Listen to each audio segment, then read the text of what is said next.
Muy buenos días, amigos, hermanos. Aquí estamos nuevamente para glorificar el nombre de nuestro Señor Jesucristo. Vamos a dar inicio al mensaje correspondiente a este día. Era la tarde de un día viernes. El lugar, el Gólgota, que traducido significa Valle de la Calavera. Una ejecución estaba a punto de llevarse a cabo. El carpintero había sido sentenciado a muerte. Su delito, predicar las buenas nuevas de salvación y de vida eterna. Unos golpes se escucharon. Era un martillo que golpeaba una y otra vez los clavos que atravesaban los pies y las manos del maestro. Un soldado enfurecido incrustó su lanza en el costado del maestro. ¿Por qué tuvo que sufrir tanto Jesús en la cruz del Calvario? ¿Acaso no era más fácil tan solo decir sus pecados le son perdonados? Había una razón de ese sufrimiento. Pues bien, de esto y más hablaremos en el mensaje titulado La razón del sufrimiento. Libro de Marcos, capítulo 15, versículos del 34 en adelante, dice así. A la hora novena, Jesús clamó a gran voz, diciendo, Eloi, Eloi, lama sabactani, que traducido es, Dios mío, ¿por qué me has desamparado? Algunos de los que estaban ahí decían al oírlo, mirad, llama a Elías. Y corrió uno y empapando una esponja en vinagre y poniéndola en una caña le dio a beber diciendo, dejad, veamos si viene Elías a bajarle. Mas Jesús, dando una gran voz, expiró. Entonces el velo del templo se rasgó en dos de arriba abajo, y el centurión que estaba frente a él, viendo que después de clamar había expirado, así dijo, verdaderamente, este hombre era hijo de Dios. Amén. Para esta parte de la escritura, habían apresado a nuestro Señor Jesucristo y de una forma cobarde, con engaños, había sido sentenciado a muerte nuestro Señor. Al Señor no le angustiaba morir en la cruz. Desde su venida a este mundo, Él tenía muy en claro su misión. Lo que al Señor le angustiaba era separarse brevemente de la presencia de Dios Padre. Ahora en el versículo 34 dice, a la hora novena, Jesús clamó a gran voz diciendo, Eloi, Eloi, lama sabactani, que traducido es, Dios mío, ¿por qué me has desamparado? En este momento nuestro Señor Jesús colgaba de la cruz. Una noche anterior de su muerte, Él también había exclamado, mi alma está triste hasta la muerte. La palabra de Dios también nos enseña que de la angustia de separarse del Padre, dice que salieron gotas de sangre de Él. Pero repito nuevamente, el temor de Jesús no era morir en la cruz. Desde su nacimiento supo que esa era su misión. La angustia del Señor Jesucristo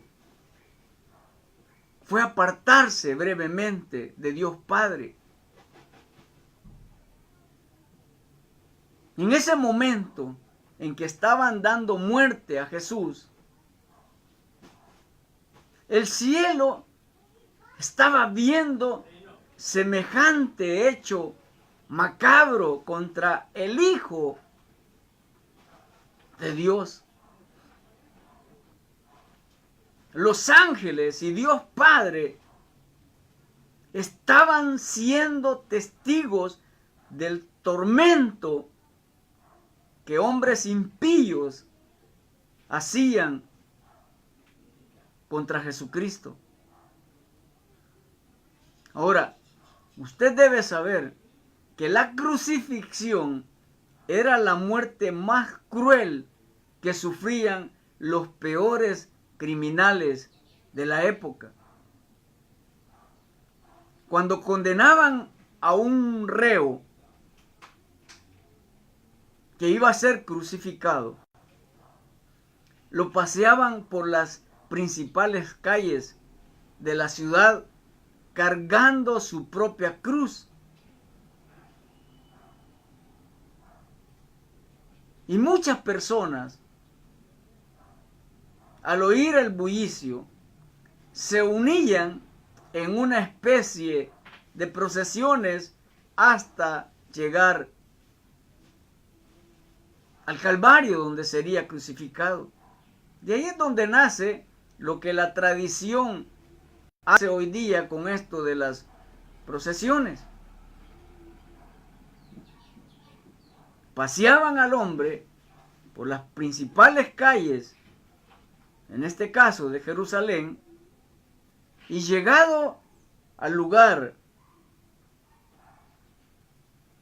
acostaban la cruz en el suelo y sobre la cruz acostaban al reo y extendían sus brazos y con enormes clavos y un martillo comenzaban el proceso de crucifixión. Atravesaban las manos y los pies del que iba a morir. La cruz la ponían junto a un hoyo cavado en tierra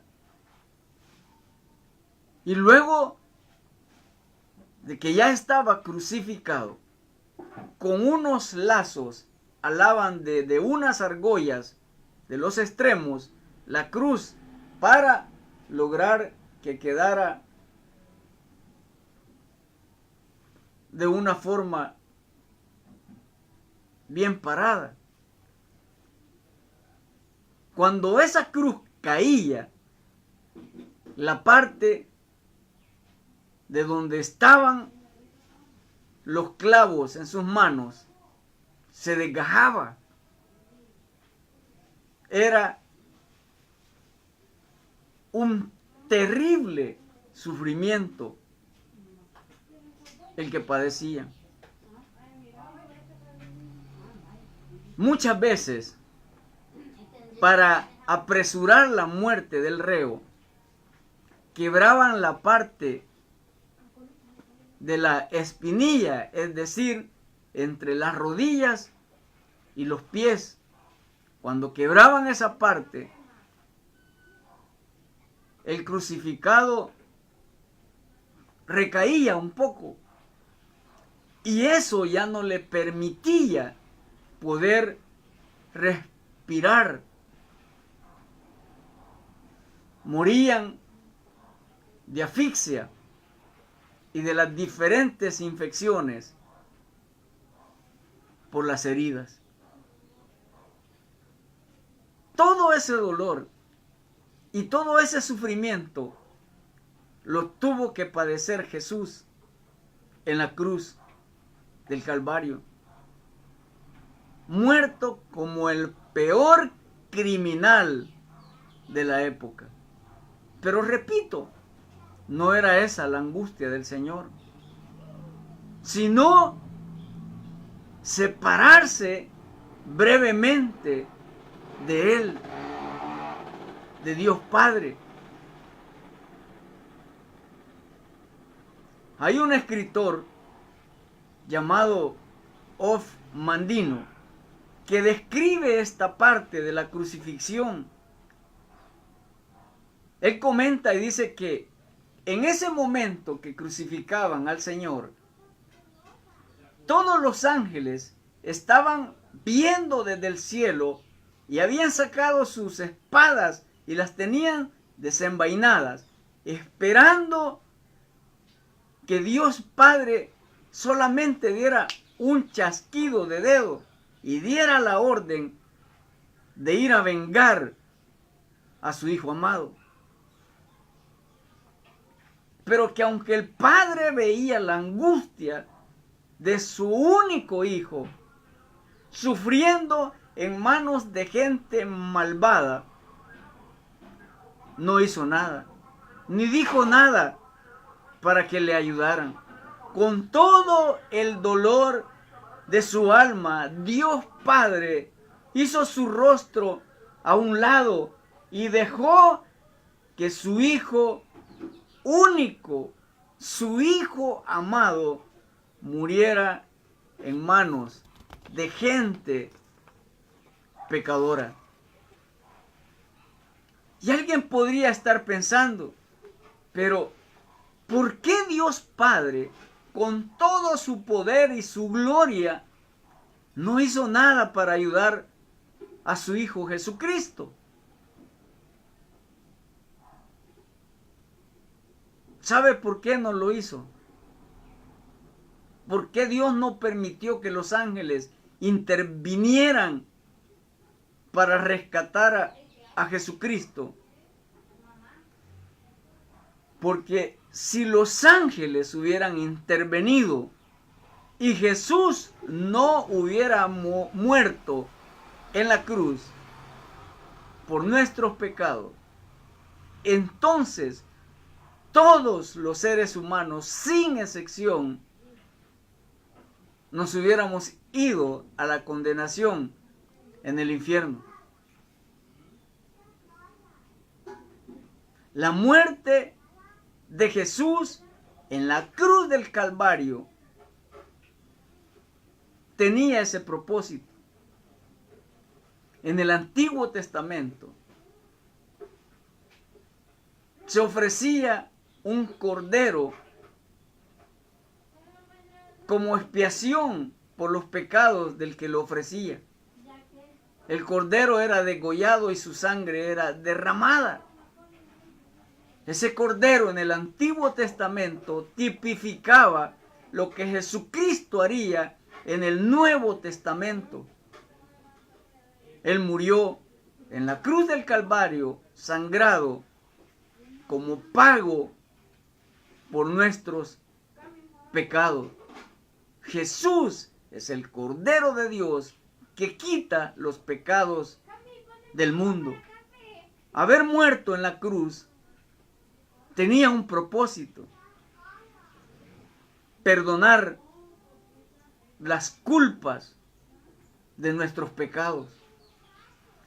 Jesús sufrió por aquella mujer que vende su cuerpo para vivir. Jesús sufrió por aquel borracho que deja sin comer a su familia, que abandona a su familia por el vicio. Jesús cargó con las culpas del ladrón, del asaltante. Jesús pagó la culpa por el adúltero, por el que engaña a su esposa y se involucra en otra relación sexuales. Jesús pagó por el mentiroso, por el drogadicto, por el estafador. Jesús, con su sufrimiento en la cruz del Calvario, pagó el precio por sus pecados y por los míos. Esa fue la razón del sufrimiento de Jesús en la cruz del Calvario. Ese era el propósito por el cual Jesús sufrió tanto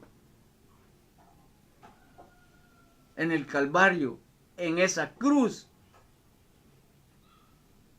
ejecutado como el más vil de todos los criminales. Su pago, su sangre derramada,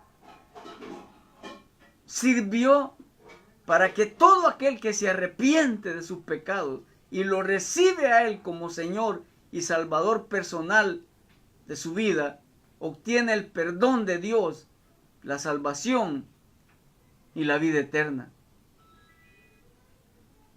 Esa fue la razón del sufrimiento de Jesucristo.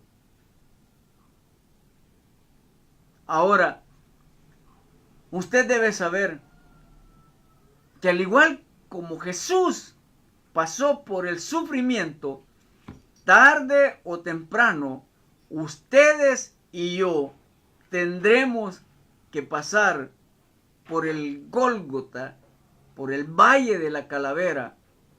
Ustedes y yo también tendremos que pasar en determinado momento por el sufrimiento. ¿Por qué digo esto? Vean lo que dice el versículo 22, capítulo 15 de Marcos. Versículo 22 dice así: y le llevaron a un lugar llamado Gólgota, que traducido es lugar de la calavera.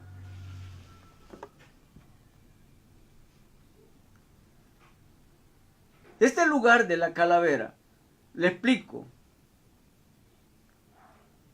Inicialmente se llamaba Gólgota, pero le pusieron Valle de la Calavera porque se daban circunstancias en las cuales allí crucificaban criminales y no había quien reclamara sus cuerpos. A veces estos criminales eran de otros lugares lejanos que llegaban a cometer sus crímenes a Jerusalén. Cuando eran sentenciados a muerte, no había nadie quien reclamara sus cuerpos para enterrarlo. Entonces lo que hacían era cavar un hoyo,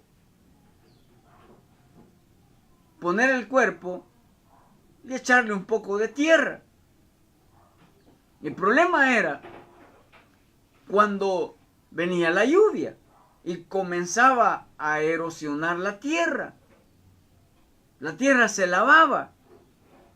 Entonces, las personas que pasaban por el lugar podrían ver las osamentas, las calaveras de esas personas que allí habían sido ejecutadas.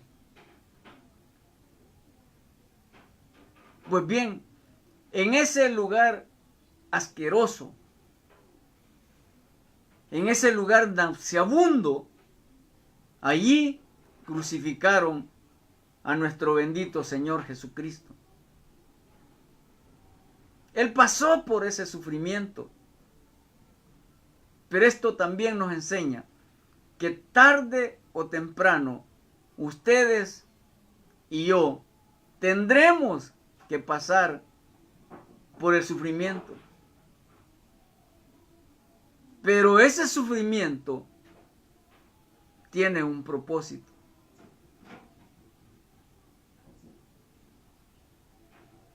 Y usted quizás pueda preguntarme, pero ¿cuál es la razón del sufrimiento por el cual hoy día estoy pasando? No sé. Pero hay algo que sí puedo decirle, y usted también lo sabe. Dios permitió que su Hijo amado muriera en la cruz del Calvario, pero ese sufrimiento tenía un propósito: darnos salvación y vida eterna. Por eso digo, todo sufrimiento por el cual pasamos tiene un propósito. Así como Jesús pasó por el sufrimiento, hubo otras personas bíblicas que también pasaron. Uno de ellos fue el profeta Elías. Elías, el que hizo llover fuego del cielo cuando se enfrentó a los sacerdotes Baales. Poco tiempo después de eso, Elías fue perseguido duramente para ser muerto. Su angustia lo llevó a esconderse en una cueva donde no salía. Los cuervos, dice la palabra, que le llevaban comida, porque había orden de que cuando los soldados lo encontraran le dieran muerte. Él pasó una situación de angustia. Tenemos otro ejemplo como el caso del siervo Job.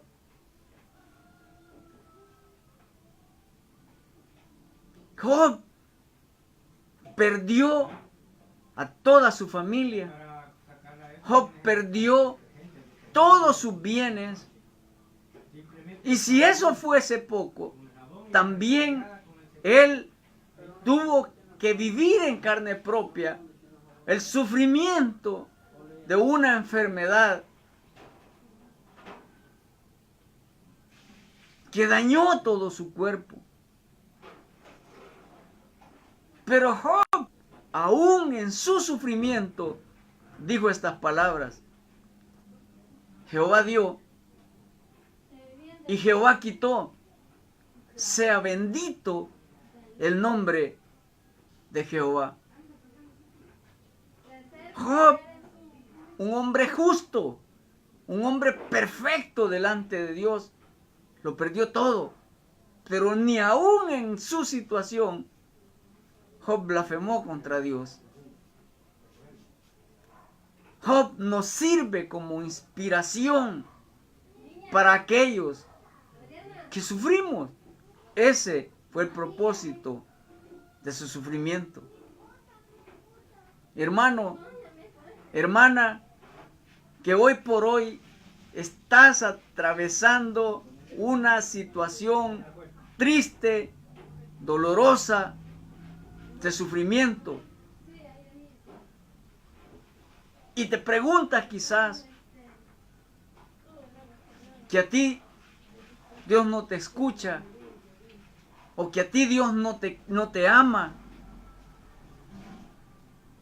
No es cierto.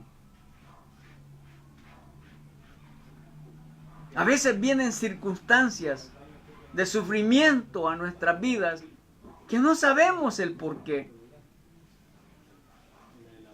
Y no las entendemos.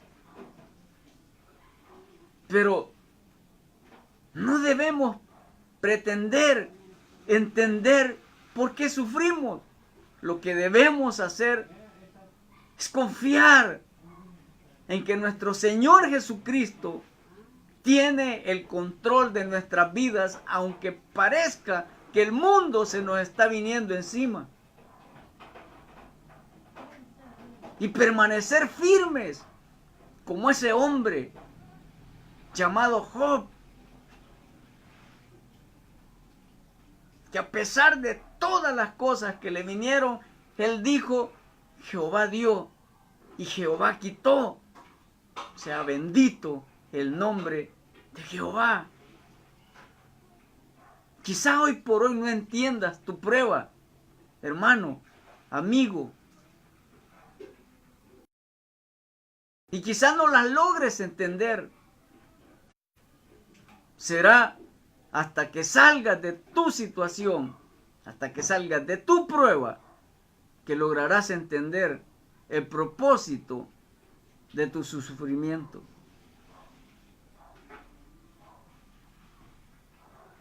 Espera en el Señor Jesucristo. El Señor conoce tu situación. Ayuda a entender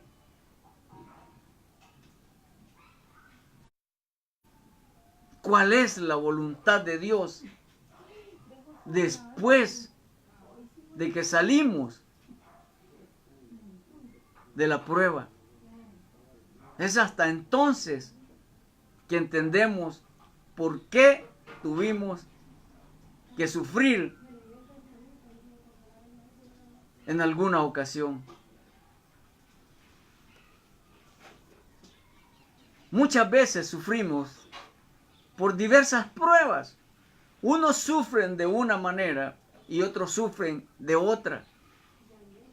Pero las pruebas lo que hacen es edificar nuestra fe en el Señor.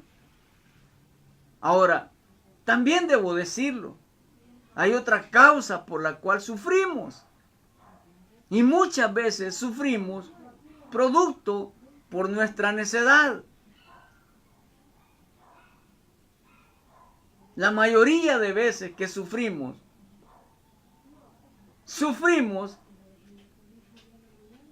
por nuestros mismos errores.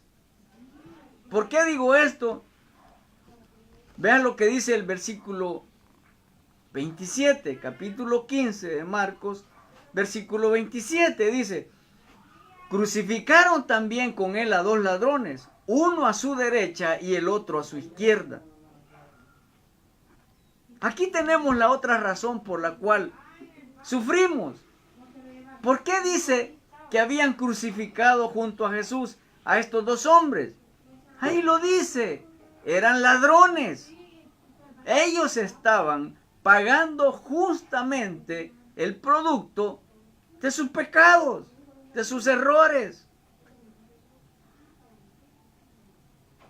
En la mayoría de veces que sufrimos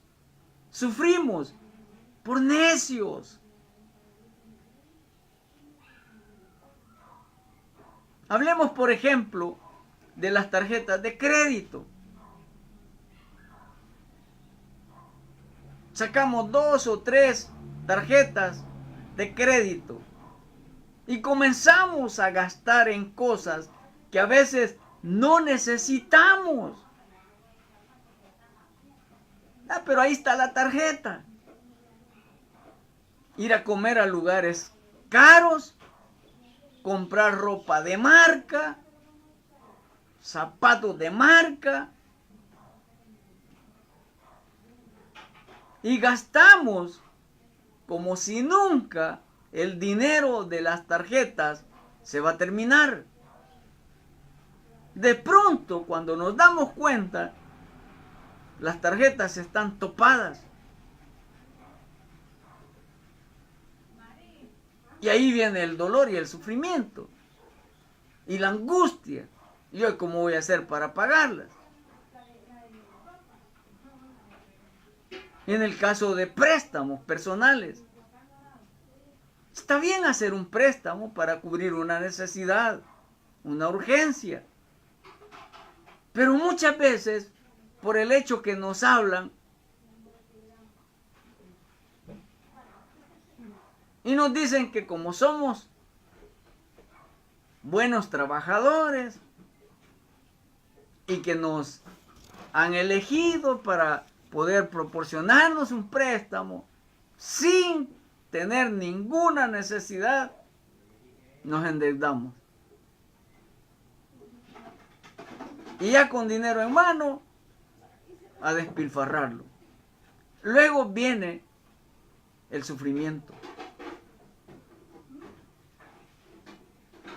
Jovencitas que hoy están sufriendo un embarazo no deseado porque el vago que tenían de novio les prometió las estrellas, las embarazó y hoy ya no saben nada del vago.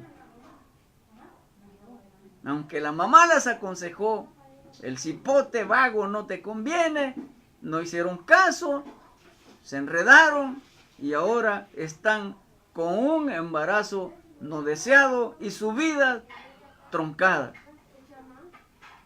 Ya no pueden estudiar porque hay que cuidar a la criatura.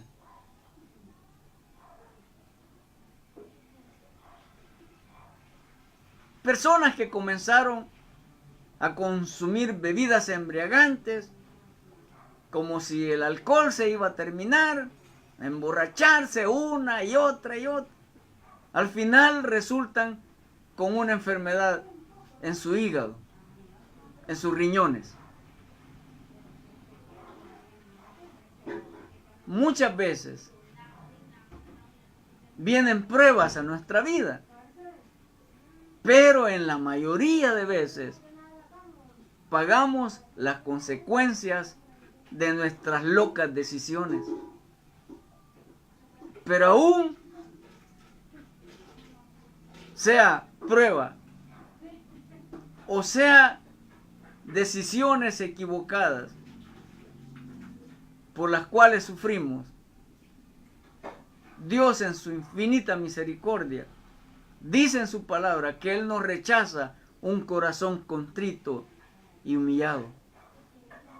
Cualquiera sea la razón por la que ustedes y yo estamos sufriendo, humildemente debemos pedir ayuda a Dios. Y si la situación por la cual estamos pasando ya no tiene solución, afrontar con valentía las consecuencias de nuestro pecado.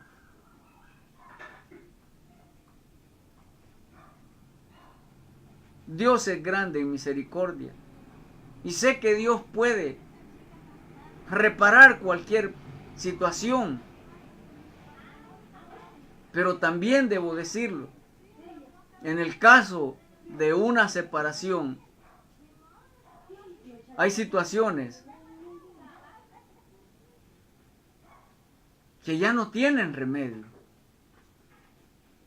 El daño que hicimos fue tan grande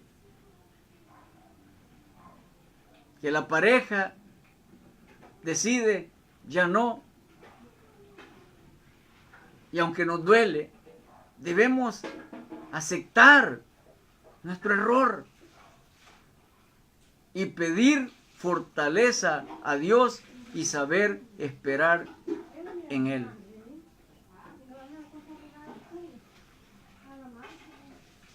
Dos cosas por las cuales sufrimos: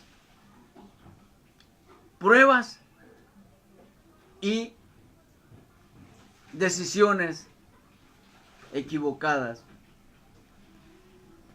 El tercer punto que veremos, vámonos al versículo 37 y 38. Dice: pero Jesús, lanzando un fuerte grito, expiró.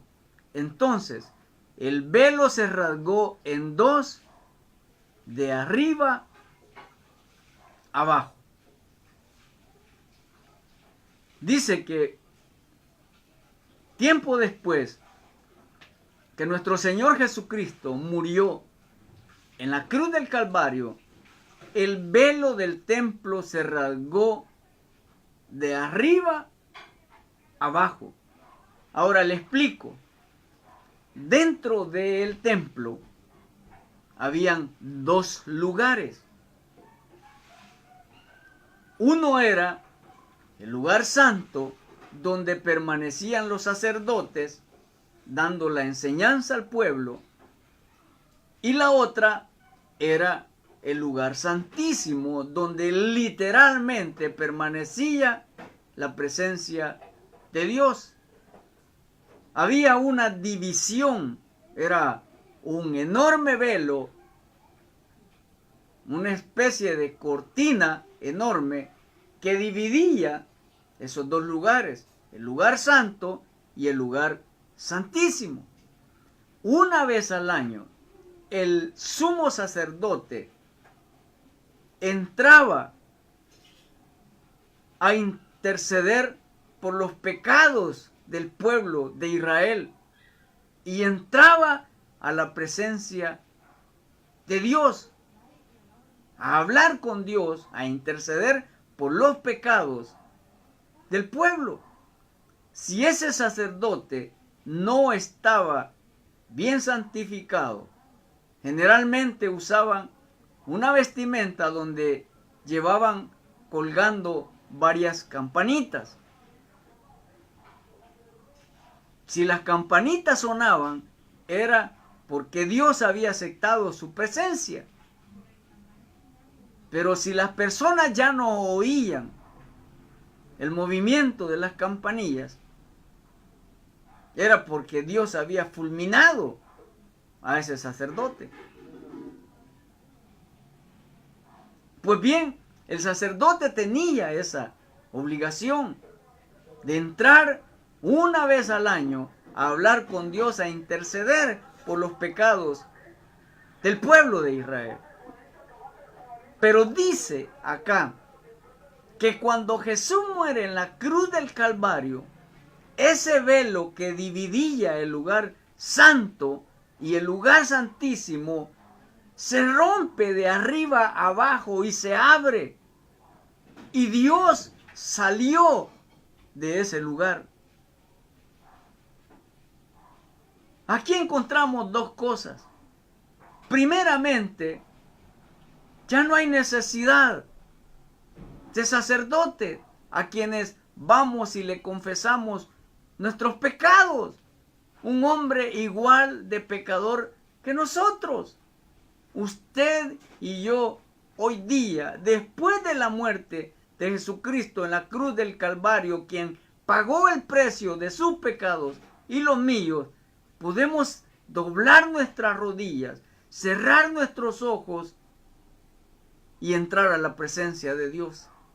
Ya no necesitamos confesar nuestros pecados delante de otra persona igual que nosotros de pecador.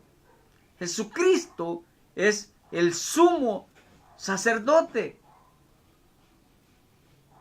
La palabra de Dios dice en la primera carta a Timoteo, capítulo 2, versículo 5, porque hay un solo Dios y un solo mediador entre Dios y los hombres, Jesucristo, hombre. Ya no necesitamos a ningún otro mediador. Usted y yo podemos doblar las rodillas y confesar nuestros pecados delante del único intercesor que Dios ha dejado, nuestro Señor Jesucristo. Por otro lado, vemos que la presencia de Dios que habitaba en el templo sale de ese lugar. Hoy día, Dios ya no habita en ningún templo creados con manos de hombre. El lugar de habitación de Dios es en el corazón de todos aquellos que reciben a Jesucristo como Señor y Salvador personal de sus vidas. La Biblia dice que quienes hacen eso, en ellos mora la presencia del Espíritu Santo de Dios. Todos aquellos que recibimos a Jesucristo nos convertimos en templo y morada del Espíritu Santo de Dios. Gloria a Dios por eso. Y el último punto que veremos está en el versículo 39, capítulo 15 de Marcos, versículo 39 dice: y el centurión que estaba frente a él, viendo que después de clamar había expirado, así dijo: verdaderamente este hombre era hijo de Dios. El centurión se arrepintió y creyó en Jesucristo. Y esa es la forma en que la Biblia presenta de cómo es que uno cree en Jesucristo. El centurión vio a Jesús morir en la cruz y confesó con su boca y dijo: verdaderamente este hombre era el Hijo de Dios. El centurión era una especie de capitán de la guardia romano a cargo de 100 soldados. Este hombre comandó la comitiva de los soldados que crucificaron a Jesús. Pero luego de su muerte, él se arrepiente y confiesa que Jesús es el Señor. Y eso es lo que Dios espera de cada una de las personas. Amigo, amiga, yo no sé si alguna vez tú has hecho esta oración de recibir a Cristo como Señor y Salvador personal de tu vida. La Biblia, además del centurión, el apóstol Pablo escribe en la carta a los Romanos, capítulo 10, versículo 9, dice que si confesares con tu boca que Jesús es el Señor y creyeres en tu corazón que Dios le levantó de los muertos, serás salvo. Y en el versículo 10 nos dice: porque con el corazón se cree para justicia, pero con la boca se confiesa para salvación. Jesús murió por usted y murió por mí. Murió por toda la humanidad y lo hizo para perdonar sus pecados y los míos y para darnos salvación y vida eterna en el reino de los cielos. Yo no sé de qué manera Dios haya podido hablar contigo, mi amigo, mi hermano. Si tú, amigo, aún no has hecho la oración de recibir a Jesucristo en tu corazón como Señor y Salvador, este es un buen momento para hacerlo. Te invito a hacer esta oración, a decirle a Jesucristo estas palabras: Señor Jesús, yo te recibo hoy como mi Señor y como mi Dios. Gracias por haber venido a morir en la cruz del Calvario por mis pecados. Gracias por salvar mi alma hoy en Cristo Jesús. Amén. Si hiciste la oración, te invito, acércate a una congregación, a crecer en el conocimiento de Jesucristo a través de este libro bendito que es su palabra. Acércate a una congregación a estudiar las Sagradas Escrituras. El Señor tiene muchas cosas que decir a tu vida. Bendiciones para todos. Será hasta la próxima. Amén.